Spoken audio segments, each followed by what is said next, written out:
Welcome to everyone who is popping up on screen. For those of you not already looking at the chat, feel free to turn your video on if you're comfortable with that. We all love to see all of your faces, but if you're not, that's totally fine as well. And something I always like to say at the beginning too, we're going to be talking about things that might bring up some emotions for some people. So if at any time you need to exit to take care of your mental well-being, please don't hesitate to do so. The most important thing is taking care of yourself. So thank you all for joining us today.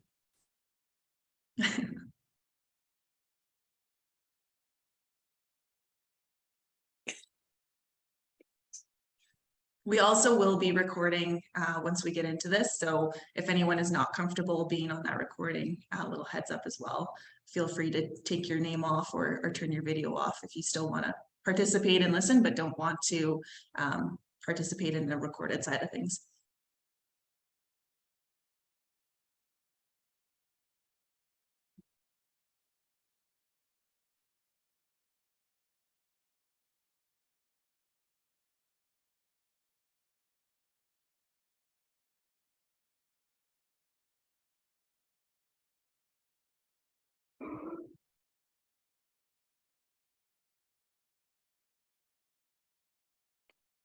I think we'll maybe just give it a little bit more. I know we had a pretty big list of people joining us, so I'll just give it a couple more moments to make sure that people are able to sneak in, and then we'll probably get stuff rolling.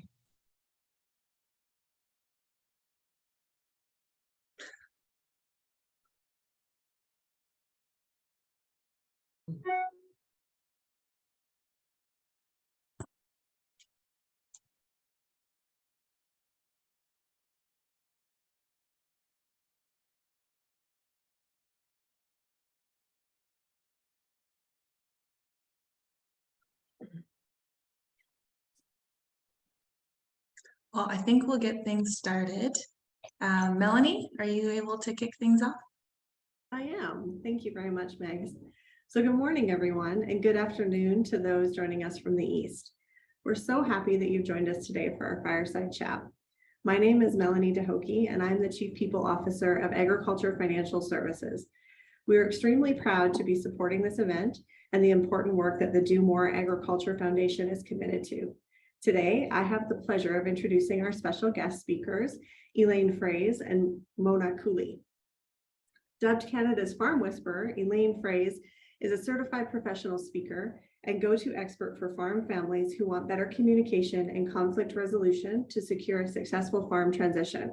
Her superpower is helping families find harmony through understanding by sharing simple, practical, and actionable tools with farm families so they can talk about tough issues and get traction in their farm transition.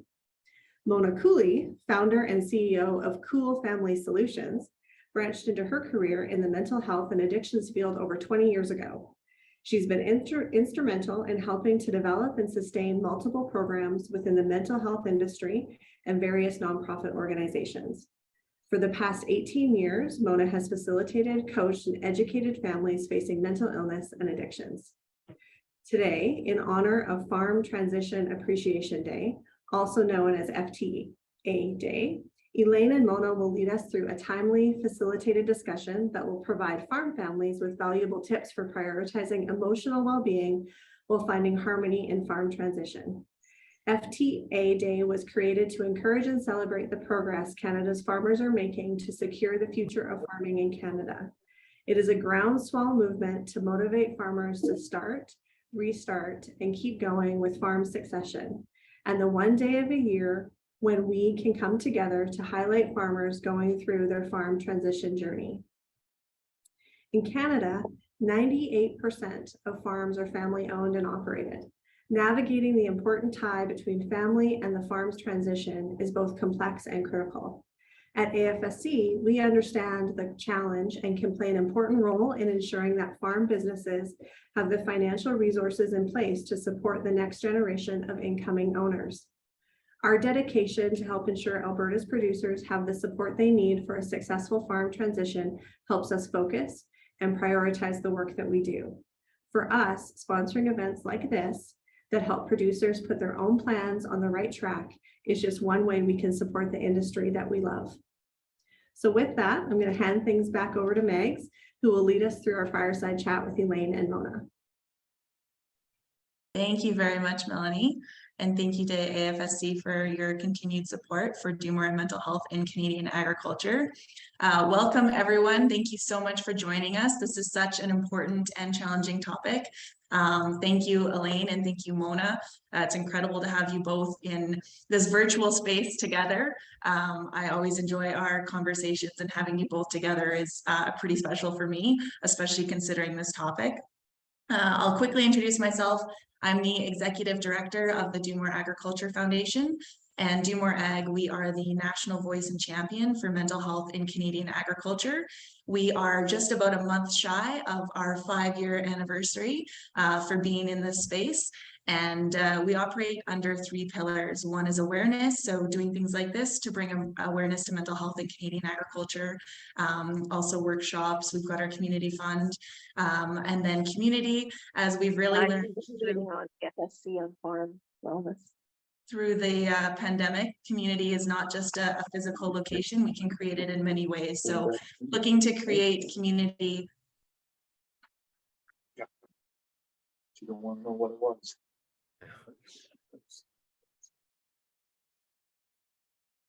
Was I muted that whole time? Yes. Oh. Only Okay. for a little bit of it. You weren't muted for all of it. Oh, it must have clicked on itself. Sorry, guys. Not sure where I lost you, so I apologize for that. Do More Ag, national voice and champion for Canadian agriculture, mental health in Canadian agriculture. I will get right into kind of setting the stage then for mental health in Canadian agriculture. So we've been really lucky to have the amazing researchers at the University of Guelph who've done research starting in 2018 and then some follow-up in 2021. And where we are as an industry is that 58% of producers meet the criteria for being classified as having anxiety. 75% of producers are experiencing mid to high level stress. And what they found in the 2021 study was that 1 in 4 Canadian producers felt like their life was not worth living, wished that they were dead, or had contemplated taking their own life in the last 12 months. And that's a really, really hard statistic. And I get really emotional every time I talk about it, because it really sets the stage for where we're at as an industry. And now we're, keeping that in mind as we walk into a conversation on transition. And we've already talked about the number of family farms farms that are family owned and operated.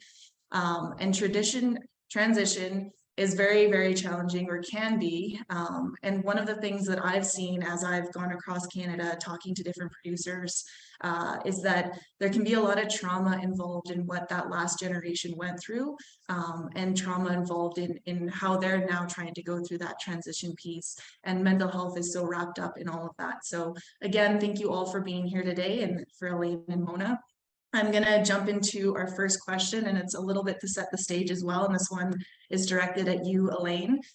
So recently I joined a peer-to-peer support group and was speaking about mental health. And one of the things that came up was, of course, farm transition and how to go about farm transition, because of the emotions that can come up and how challenging that can be in communicating with family members with that emotion coming into it.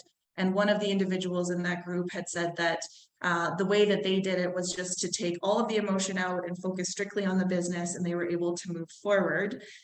So my question is, what advice do you have for families that are struggling with the emotional side, or considering taking it out and just focusing on the business? Because I feel that there could be a lot of challenges that come up further down the road if you're not dealing with that emotion when it is coming up.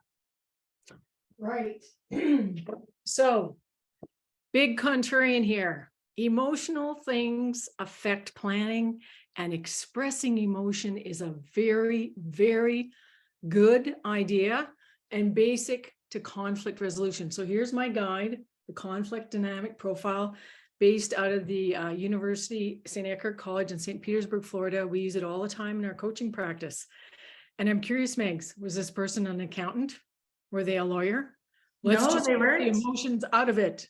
They got to the point where it was like, it's too hard. There was very different values and ideologic structures between the two families. And so they just focused strictly on numbers. And yeah, they're still farming together. So I'm not sure if at some point then that comes back. But for me, what I've done with mental health and conversations I've had, when you keep pushing that down, those emotions down and not dealing with them, you're basically setting a timer on something that could come up and blow up. And what the author of Fault Lines calls a volcanic event.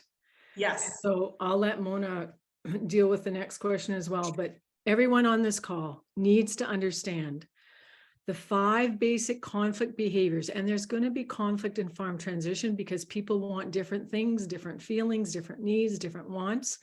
It's okay. Learn to express your emotion, learn to put yourself in the other person's shoes, learn to create solutions, learn to adapt, and learn to be able to sit in this place. And if you can't do it yourself with these 2 couples you're talking about, Megz, then you want to bring in an outside third party to keep it safe. Because when you use the word trauma in your introduction, that's tough because trauma is something that requires therapy. And I'll let Mona talk about that more. But the newsflash is expressing emotion is a really good thing, and learn to express your emotions in a safe and respectful manner. That's where I'll stop. Now, that's a good point, Elaine. And I'm really glad that you said that, when we push those emotions down and we keep everything inside, something eventually will explode. And I'm one to basically, I've been there in the sense of I'm a farm kid and lived on the farm, and the attitude was get up, get out, and get over it was the attitude of what we were to do. Well, we did, but then lots of times when something had to be said, it ended in an explosion. And that does not help the situation. And in that whole process, it's our emotions that are coming up. The anger is simmering and everything else. And if we let it boil and blow up, then nothing gets accomplished. And that's the hard part. And this gal here had to learn very hard how to shut my mouth and listen. And especially when our daughter was diagnosed with bipolar disorder. And that was the hardest part for me. But the hard part, but the good part is this, is when we had that situation in our family, it was very emotional. We literally had to haul our daughter into the hospital because she had an episode, and it was something that was unbelievable to us. And the thing is, these emotions get very high in energy, and we even had that type of thing happen even in the hospital because of this energy, and you don't know what to do with it. What we've had to learn through this process is how we need to work on ourselves. That was the first thing that I had to do. Yes, my daughter had to do her thing with her work, and she was getting the help. I'm grateful for the help that she got. But the thing is, it's back here. So family members, every one of us need to work on our stuff. There's something that we're contributing to the process. And when we make changes within ourselves, my kids would tell you, but they're not here to validate it, but I'm going to say it anyway, is that they see a different mom than what they had growing up. And believe me, I was a reactive person, and I had to change, or else I wasn't going to have the relationship with my daughter. And I think that's what affects it, Elaine, is relationships start to hurt. And I was even talking to farmers when I was up at Olds, and one farmer said to me, and I asked him about the challenges, and he said, yes, there's challenges financially and the weather and the crops and everything, but the biggest concern I have is the relationships. And I have to concur with that. And when I was growing up and through our relationship, and my daughter and I, we could do this in a heck of a hurry. So the thing is, I really appreciate you saying that, you know, we need to express it, but find a way and the tools to help to express those so people feel heard and understood, and others are willing to listen and understand. That segues perfectly, Mona, into my next question, which was for you.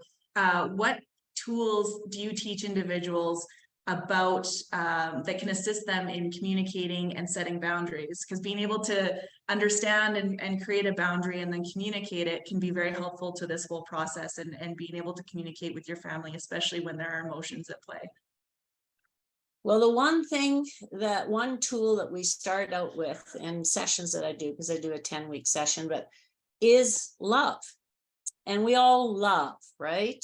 But here's the word love, spelled L-U-V. Listen, understand, and validate. And listening is the hardest thing. I thought I was listening, but you know what I was doing? Fixing. I was jumping in to fix the situation. God, I had all the answers, everything like that. And my daughter said to me one day, she said, Mom, you don't listen. And by the way, quit telling me what to do and help me problem solve. Well, as you can figure out, our family's pretty straightforward with our conversations. That's one thing that's good.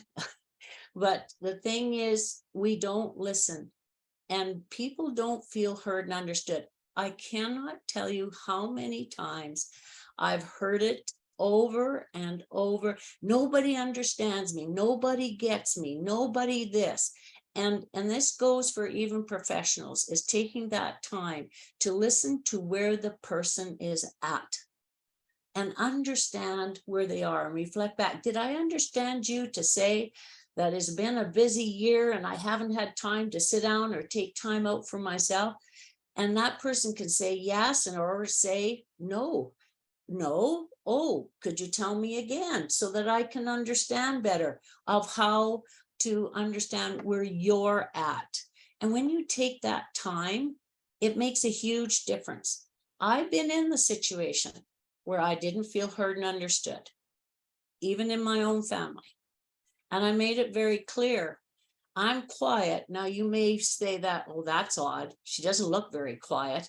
But the thing is, I go quiet, but then I express myself very clear, calmly, and firmly in the way that I wasn't feeling heard and understood, and I would really appreciate that time. I think And that's all I say. One of the important things to remember too, when we talk about validation and validating what someone is expressing to you, is that we all feel different things, we all process things differently. And so validating doesn't mean that I understand, or that I would feel the way Mona's feeling when she's going through something. Validation means that I am giving grace and space and accepting that she's feeling that way, and that's okay. She's able to have her feelings as she goes through something, and it's not my job to change them or to fix them, but to validate that I understand that that's how you're feeling, and you can also express your feelings, but you don't have to understand because you're like, that's not what I would think, or that's not what I would feel. You just can validate that they're able to feel that, and that's their truth, and that's okay. Elaine, is there, when we talk about like that active listening, is there a trick that you have when you're sitting around the table with a family talking about transition to help try to make sure? Aha, I thought you'd have that. Yes, this is in my toolbox. This is Beanie Baby Ox. That is a talking stick. And so a talking stick is used in facilitated meetings to make sure everybody has a voice. And when you hold the stick or the bowl, something soft, it gives you the floor, and it gives you what you said. I love the thing that you said, time or grace and space. My granddaughter would love that. She loves rhyming, Megz. So the grace and space for everybody in that facilitated meeting, family meeting, to be heard. And when you pass the bowl, that means that you can also speak without interruption.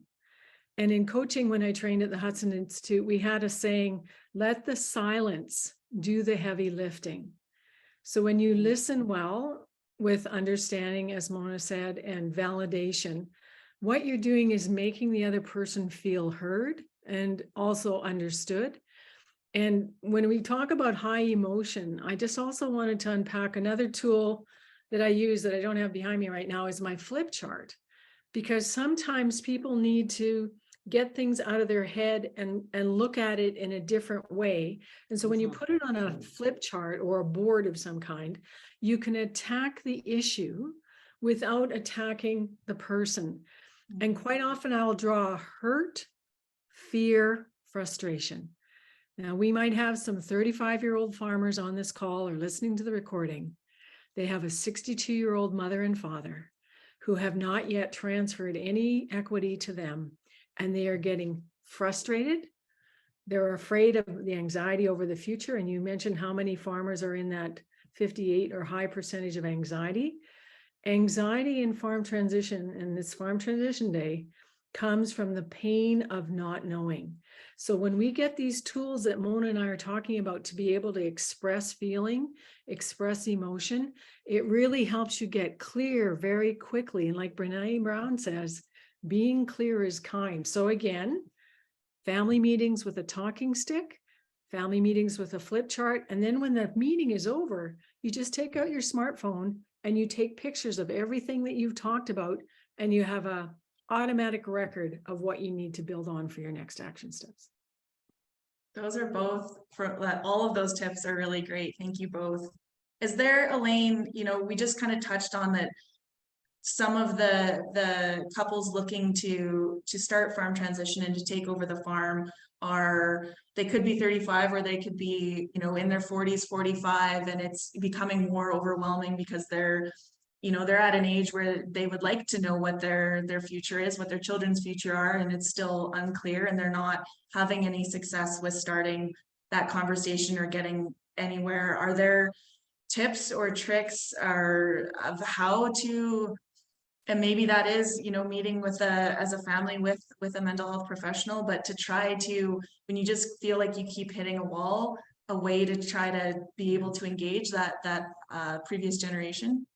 So, Megz, my curiosity, particularly based on Mona's story, I also have a daughter who is on a mental health disorder spectrum and navigates life differently than my son, who's our successor on our farm. So Mona and I have a similar story.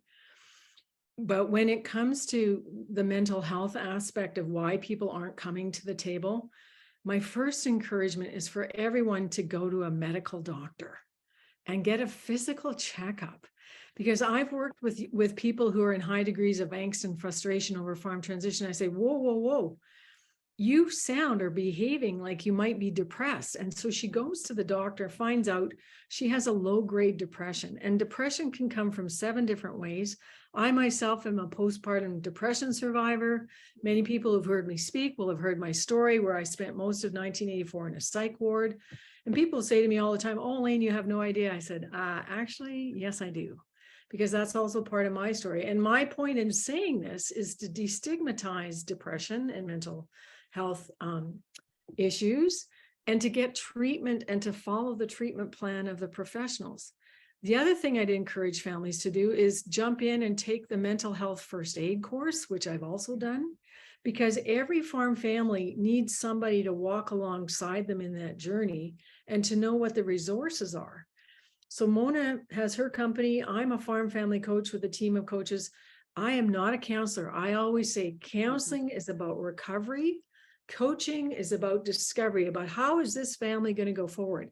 So if you have a family who's stuck, Megz, in some kind of mental health illness, disorder, whatever it is, they have to address that first. The other thing is my father had Alzheimer's. Can you imagine running a farm with my brother when he's putting cornflakes in the refrigerator? And so there has to be an intervention, and somebody has to pay attention and say, no, this is not normal behavior. No, we are not well. And so here's the question I have for the audience today. Do you want to be well? And how do you know when someone isn't well? Because you have to be able to take input from outside professionals. You need to know where your mental health support worker is. You need to know how to call an intake line. I have a nephew who came to live with us who managed bipolar, Mona, for all his life and will. and he lived with me for a year and a half. So we go on these journeys, but if farm families think, well, I'm the only one going through this. No, you're not. And one of the biggest things I'm looking forward to in this year is that we continue to destigmatize depression and help people understand you need to treat these mental episodes, illnesses, whatever you want to call them, so that everybody who comes to the table to talk about transition is in a rational thinking space. Because irrational people who are not well do not make rational decisions. And I only have to recall what a loss I had in 1984. And thankfully, I've been healthy for over 38 years, but I don't take that lightly. And I want farm families to know, reach out and ask for help, because you are not alone and you need to be well so you can make good decisions going forward. Yeah, those are such incredible points. And there are so many times, especially because of the stigma surrounding mental health in agriculture, that we don't identify that something is going on either with somebody within our family or within ourselves. There's something called the mental health continuum, and basically that breaks down how we're doing and things that could come up in our day-to-day just on our mental wellness. This is before we even get to a place where we could be diagnosed with a mental illness, but our mental health and mental wellness, that's a day-to-day. We don't have health without mental health.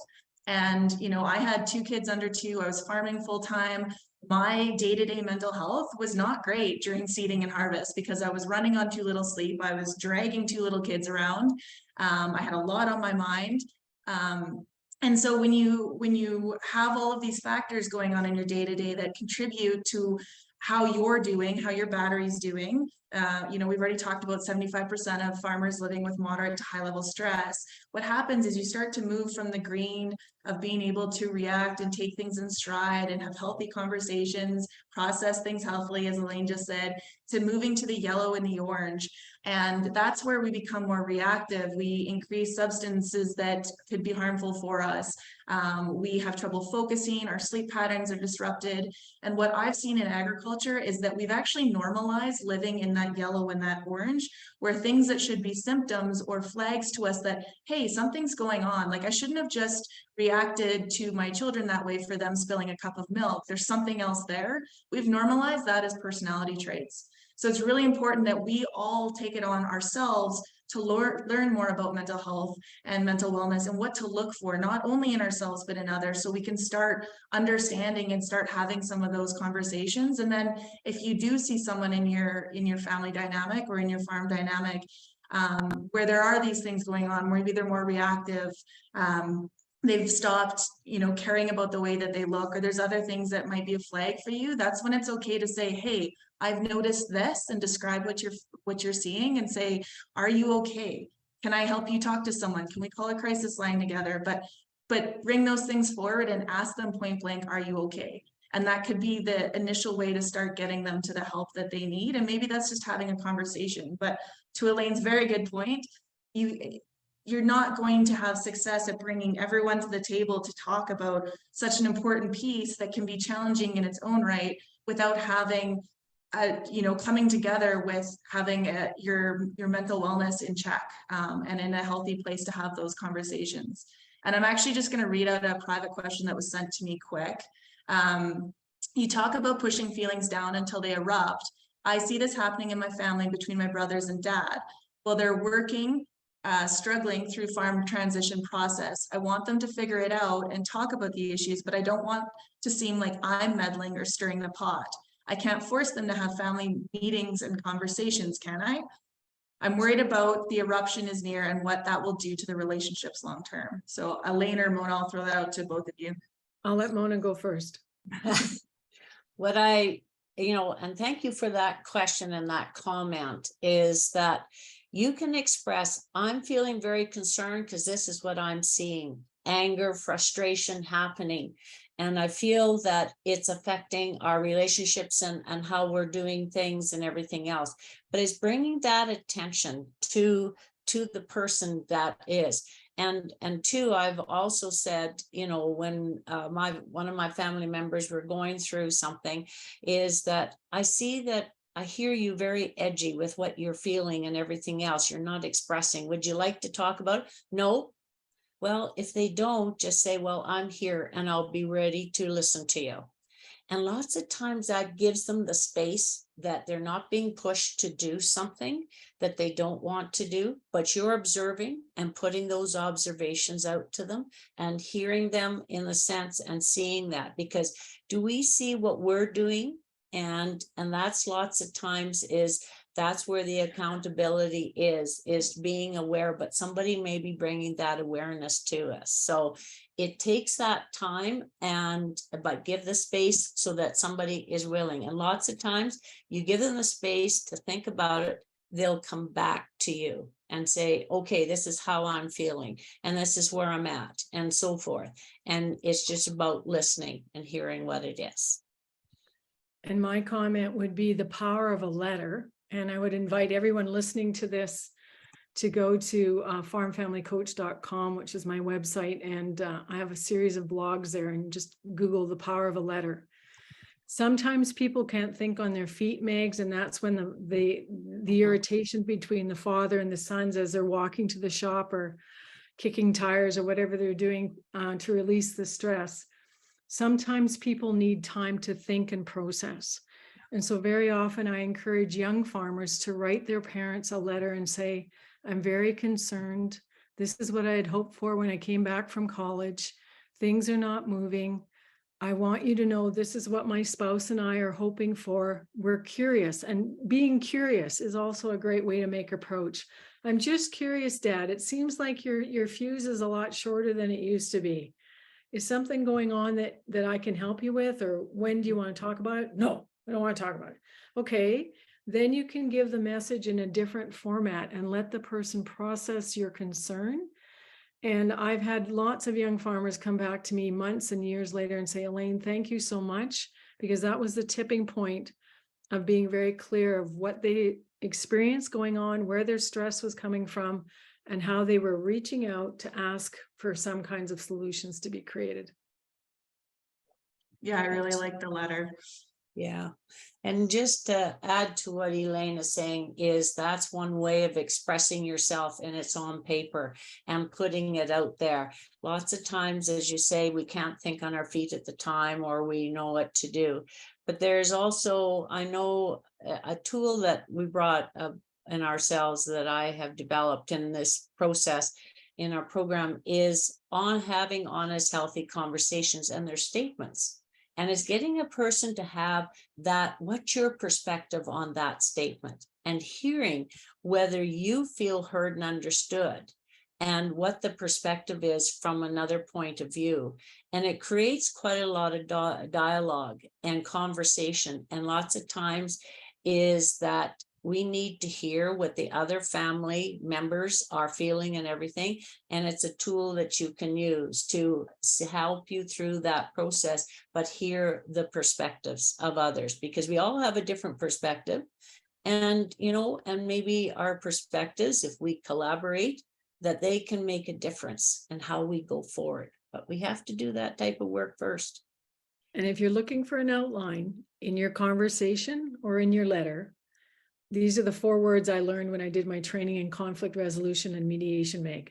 I think, I feel, I need, I want. I think the tension on this farm is much too high. I think it's time we all take a step back and really consider what we're needing. And what I would like to propose and what I want to see happen is that we get together next Tuesday at noon after lunch and we have a coffee and we start planning or talking about what our next steps might be to create a better culture on this farm, because the way we're behaving towards each other is not healthy. And we need to take some steps. And perhaps that means we're going to have to get some outside help to help us navigate this. I think, I feel, I need, I want. And that's a good point, Elaine. I like that, how you say that too. And the other part that I think we struggle with is us feeling in control.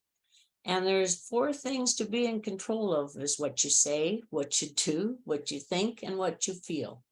And those are things that you're in control of. We can't control the weather. We can't control all these other things, but these are the pieces that if we can manage that and express those, I feel this way when this happens. I suggest you don't put "you did this," because then there's a conflict. And I would just say, exactly. And as soon as that word comes up, whoo, is the explosion. So Yeah. I feel this way when this situation is happening, whatever that situation. Elaine has given some great ideas as well. And that way it brings the situation of a situation, and leaving the emotions out of the situation is not to ignore them, because lots of times we need to have those emotions, but also how can we express them in a way that can be more responsive. As a comment I saw in there is how we respond. But remember what you're in control of. And when you're in control of those 4 things, it'll help you in your conversations and with others. I've had a private message with a really good point that we haven't really touched on yet, but it's asking if, we should factor in the time of year or what's going on the farm before trying to have some of these conversations. And 100%. I mean, think about Stats Canada calling you at seeding time or harvest, trying to get some data, and you're like, I'm not having this conversation, right? Like you picked the wrong time to try to talk to a farmer. So for sure, being cognitive of what is going on in your farm, what, is it seeding or harvest or calving or what have you, but trying to time not just the big conversations, but even if you're trying to, you've noticed something going on and you're trying to check in on someone, if you're trying to have that conversation instead of writing them a letter. But yeah, time that for where you think that they're in a good place to do that. And there's not, a bunch of busyness going on around them, or something hasn't just happened on the farm, or, that seasonality thing. So timing is very important for sure. Megz, I'd also like to say timing is important, but procrastination needs to stop. Yes. So there's a fine balance. I went to Henry's funeral on Saturday, a dear friend, age 84. I'm going to Uncle Dave's funeral in Abbotsford, BC on Friday, age 96. We all block out time to go to funerals when they're important to us, to build community and respect and be part of a family. So if there are tensions bubbling in seeding and harvest, in calving, the week before Thanksgiving, the week before Christmas, when I happen to get a lot of phone calls, because everybody has this image of what a good family looks like and getting together for these family events, right? And they put a lot of pressure on themselves. So my addition to what you just said about timing would be to also consider what you can do quickly to make repair, or to not let the conflict escalate where it becomes totally unmanageable because you've pushed it off for 3 months or whatever the time is. So there's a dance between being timely and being effective, but also making quick repair. And there is a reason why we say nip it in the bud. Yeah.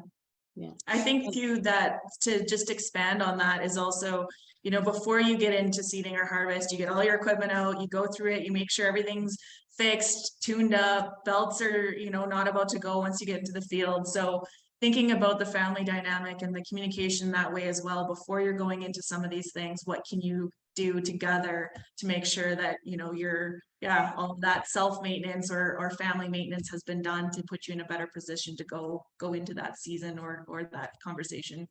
Yeah. I also just want to briefly mention the concept of Stephen Covey called the emotional bank account. And I just did an hour-long coaching call this morning with an aging farmer in tears because he doesn't feel appreciated. He doesn't feel heard. He's dealing with lack of forgiveness. And there's a lot of pride and stubbornness going on in this family.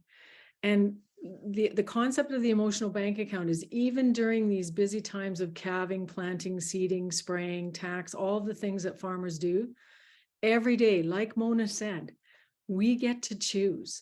We get to choose our response, and we get to choose to make deposits into the emotional bank account of everybody on our family and everybody in our farm team. And that's why I'm such a huge proponent of being intentional about the kind of culture you're creating on your farm, because the culture is the glue that holds your farm team together. So let's be intentional about how we're building up the appreciation and how we're building up, letting go and making repair so that that bank account is in the black, not in the red. Like you said, Megz, when you're preparing your machinery by April 20th to get it to go, what are you doing to prepare and put deposits in the emotional bank account of your farm team? Well, we can take care of the machinery and everything else, and we do, and we fix it and we do all of those things. But also we need to take care of how we take care of ourselves. Like what you're saying is building that emotional, building that, building yourself up in the whole process is helping yourself as well. And there's lots of times too, if there's something is going on, and just expressing that I'm feeling this, would you be willing to have a conversation about this? And it gives that person permission to say, yes, I will, or no, I won't, but also leaving the door open for them to come back. But take care of yourself. And I know hearing that is easier said than done. But I was told this, and when with our daughter, when we first started out, and this lady was pretty straight with me. And she said, if you don't take care of yourself, you'll go down with them. Yeah. And that made an impact on me. And that's where I realized that if I take care of myself, I'm showing somebody else how to take care of myself. And it maybe I just need 15 minutes just to sit with myself, journal, do whatever I need to do that works for me. And believe me, I journaled a lot, and there's a lot to be said. And I know that there's people that don't care for journaling, but take care of yourself, just like you take care of your machinery, your animals, everything else. You deserve it. And you'll see results when you do that. Megz, Yeah. I just noticed another question in the chat box that says, what if there is never a right time, in quotations? I think that kind of leads into what you were saying earlier though, Elaine, where like there gets to be that point where it can be easy to say there isn't a right time, especially when, I'm guilty of this too. I've got, my to-do list, and I'm going to go clean the house because I'm going to procrastinate on that to-do list. So I'm going to go do something else, right? Because that's easier. And we have that, as humans, it's natural to not want to, dive in head first into some of those things that could be challenging, especially if there's emotion involved or family members involved. And so being able to say, like, this is something that is a priority. Maybe that means you got to put it in your calendar. For me, I need everything in my calendar, but saying like, and then picking what is the least worst time then, right? If you know that this has to happen, what is that least worst time? And maybe that's 10 minutes here just to start it, to, kind of put the thought process out there so everyone has, to Elaine's point, time to go away and think about things before coming together again. But usually the hardest part is starting. Once you've started, then you've kind of got a bit of momentum you can run with. And I like that question in the sense of the right time. What is the right time? But there's a couple of choices. You can choose the time that, things are not going well at this moment. We need to talk about it. Maybe we can talk about it later. But if you don't say anything, then your body language, your upset reactions start to happen. So the choice is that maybe we have that conversation, if we can have that calm conversation to hear one another. And then, or the choice is to leave it, and then you maybe are more angry and frustrated. So it's our choices of what we do. There's always never a right time maybe for some of these things, but maybe at the moment. And like Elaine said, procrastination is easy to do in lots of ways to ignore. I also just want to tell you that in Italy, that the tomato is called a Pomodero, and it's called the Pomodero Technique, and it's 25 minutes. So what I do is on my phone, I set a timer for 25 minutes, and work expands for the amount of time allotted for its completion. And so you can use that as another tip to call your doctor to make your appointment for your physical. When is the last time you saw a doctor to check on your physical and mental health? In 25 minutes, you can make an appointment with your lawyer to update your will.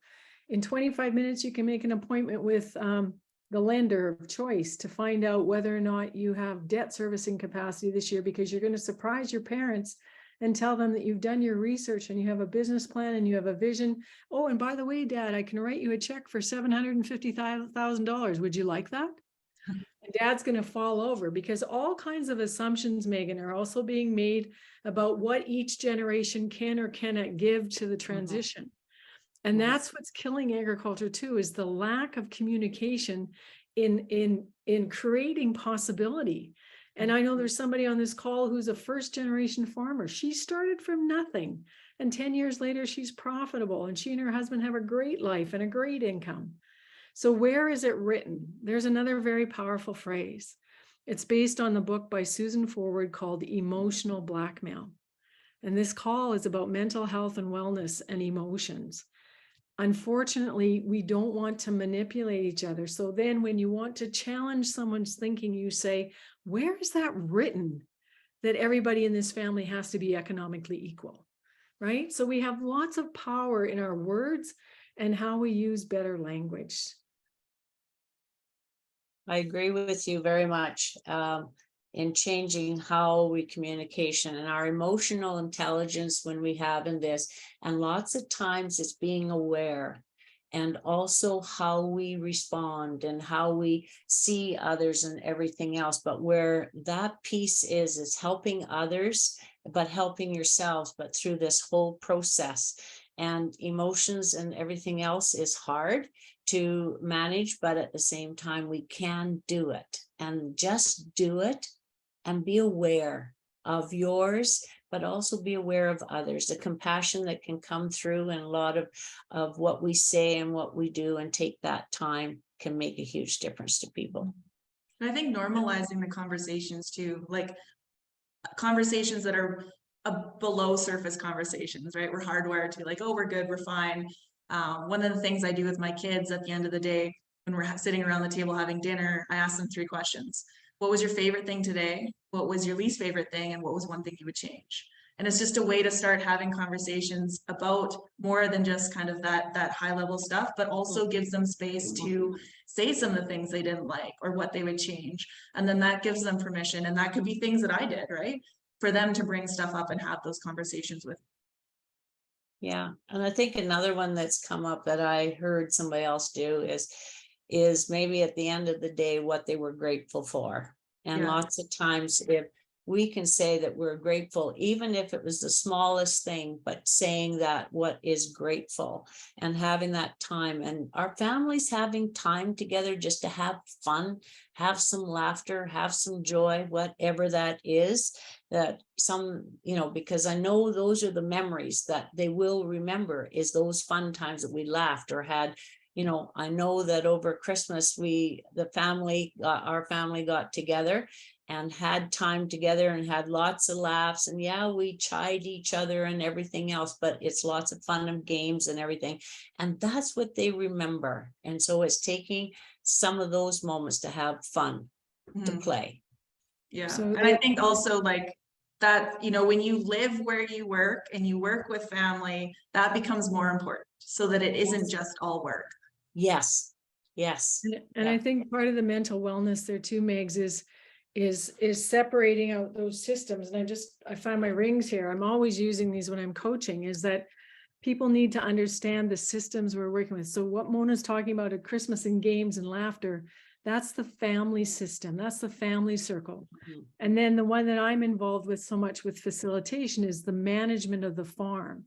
When is management going to transition? When is labor going to transition? And then the last piece is the conflict around ownership or money or land and inheritance. And I'm just really new to TikTok, but my TikTok has blown up this week because of things I said about a farm not being a piece of pie. And then this guy says, oh, this is pretty controversial. Yes, it is. Because another part that I'm concerned about mental health and wellness in farm families, which is a whole other webinar, is why are people fighting over money, land, and inheritance? They're fighting over money, land, and inheritance because they have chosen to put a higher value on how they feel and think about money than they feel about being rich in relationship.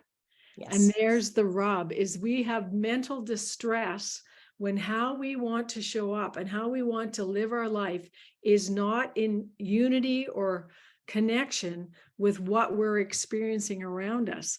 And Lance Woodbury's written 2 really good articles. You just have to Google Rules of Estrangement or Fault Lines, 2 books that have been written on this, because people who are mentally well will say, whoa, I am going to be a reconciler in this farm family. Uncle Sam and Uncle Bob, you are going to sit down at this table. You are going to figure this out, because my cousins and I, who are in the next room, do not want to see an entire branch of this family severed off because of your inability to create solutions around this farm business. And I don't know, I always feel like I'm maybe a little bit ahead of the path in talking about what's going on in agriculture before people realize what it really is. But all of the fighting and sad stories that we hear, and what mental anguish that causes for generations, and what you call trauma makes, it can all be prevented if people would actually talk about what the key issue is. The key issue is, I value money more than I value my family. So let's really be clear about our cohesiveness. I think there's a thing called cognitive dissonance, is when you're thinking or acting in a way that's totally different from what you truly believe. And it really messes your head up, because you know it's not what you truly want. So I'm just imploring that families look at getting better at speaking about what they want and why they want it. And do you want to be rich in relationship? And if you do, let's start behaving that way. And, you know, just to add to what you're just saying, and thank you for saying that, Elaine, it's so important. Families sticking together, you can do a lot of solving and being everyone part of the solution. When we finger point the problem always and not being part of the solution. But when families stick together, it's amazing how you can work through things and get through those tough times together. And that collaboration makes a huge difference to the farming, everything that's happening, and is putting those relationships in place, just as Elaine says, and they're so huge. And I'm one to see that. I've had my challenges in the past of relationships and growing up and everything else. But I'll tell you one thing, the relationships, when we've gone through some tough times in our family, and if our relationships were not in a position of being able to have those conversations, I wouldn't be helping out you today. And so it's walking the talk. And I walk my talk in the sense we have tough conversations, and believe me, and they're not pretty at all. But at the same time, we love and care for one another. And that plays a big part into your farming and how you're going to move forward. And as that one farmer said, it was the relationships that were key in his mind that made a difference in the farming. I think too, like everything we've talked about and the conversations and stuff, you have to also give yourself grace and possibly forgiveness for maybe how you've approached something in the past, what you've said in the past, or how you've handled the situation. We're all growing, we're all evolving, and it can become a barrier to continuing to move forward when you fixate on something that you feel that you could have done better in the past, especially when it comes to communicating or the emotion that you felt going through something. You know, we've already said it, we all go through things differently. So give yourself forgiveness and grace for how you experience and feel things, but that allows you to open yourself up and be vulnerable and keep moving forward. I've got one more question that's just come through. And this goes, Elaine, to what you had brought up, but what happens when a sibling point blank says, I only care about the money and that's it? How do you work with that or that attitude? Well, they've been clear. They've been clear, haven't they? I only care about the money. And you can express sadness and disappointment. You can say, that's not how I want to be in my world. And then you have to choose how you want to have an ongoing relationship with that sibling. The other thing that we're up against, Megz, is I can think of situations of very large families in Saskatchewan who've reached out for coaching when the sibling groups are in certain camps or whatever, for whatever reason. But the problem is that the parent, the mother typically, or the last parent standing, has chosen to let them be in conflict or be in chaos rather than deciding this is my wealth, this is my decision, this is my wish. And we have some generational cultural differences around attitudes towards money, whether or not wills should be read. I'm a big believer that everybody should know what the estate plan says, who the executors are and who the beneficiaries are. Because when you talk about these things while you're all still living, you get to explain your why. And I'm sure many of you are familiar with Simon Sinek, and he says, start with why. And why is all about intent. And for this son or brother to say, well, I just care about the money, then the sister or the sibling can say, so your intent is just to run a farm business, and your intent is to cause lifelong hurt to the rest of our family, and your intent is not to do anything fun with us anymore. Why are you choosing this? I'm just curious. And again, as Mona said many times already today, everybody gets to choose their response, their speech, and their reaction.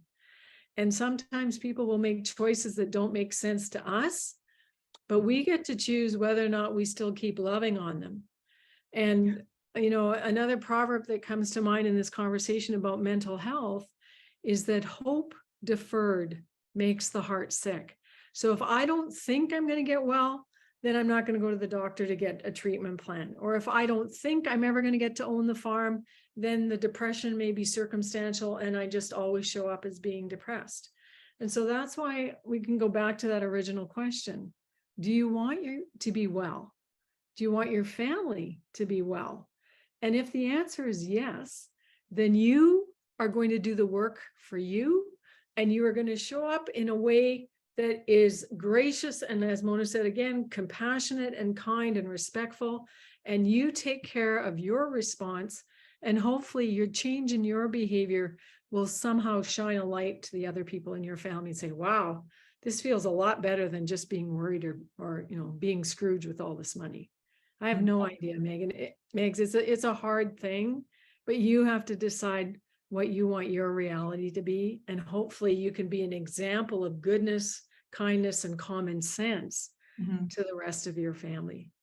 And you know, I like that too, Elaine, and what you're saying. And it's saying being accountable for your behaviors, how you're responding, how you're behaving yourself, and be curious about what it is when people are reacting to you. Maybe ask yourself the question, what is the reason that they're reacting towards me at this time?